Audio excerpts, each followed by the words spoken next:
ओम साईराम मंडळी, सर्वांना अगोदर नागपंचमीच्या व श्रावण मासाच्या हार्दिक शुभेच्छा. आज आपण बनवणार आहोत मुळ्याची चटणी. त्याच्यासाठी आपल्याला लागणार आहे साहित्य: खिसलेला मुळा, भिजवलेली मुगाची डाळ, तेल, लाल तिखट, मोहरी, जिरे, हळद.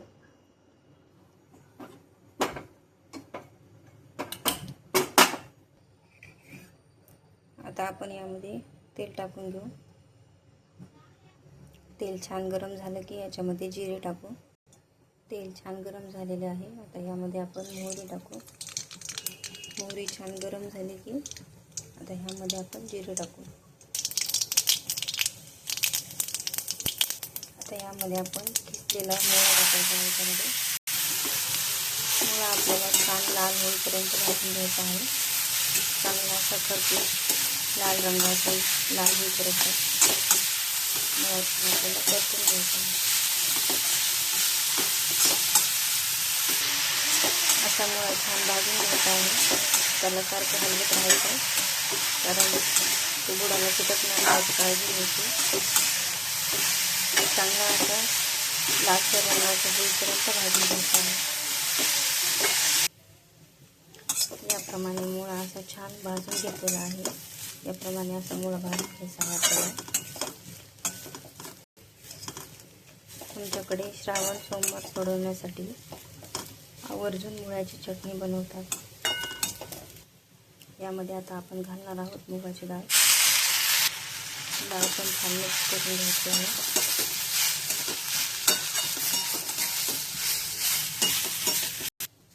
यामध्ये टाकायची आहे थोडीशी हळद. हळद पण छान मिक्स करून घ्यायची आहे.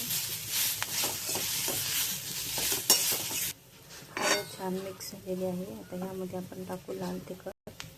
आपल्या आवडीनुसार आपण लाल तिखट टाकू शकतो. यामध्ये थोडा गरम मसाला घालायचा आहे. चवीप्रमाणे मीठ. चला आता एकत्र करून घ्यायचं आहे.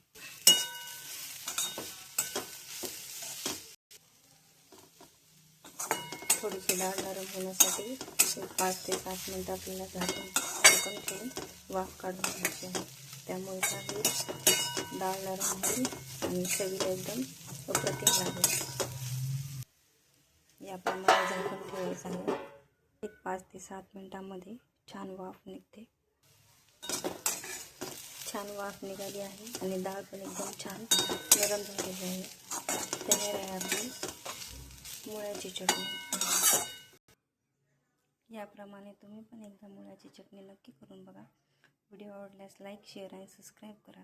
तुम्ही हा व्हिडिओ कुठल्या शहरातून गावातून पाहत आहात ते कमेंट करून नक्की सांगा. धन्यवाद.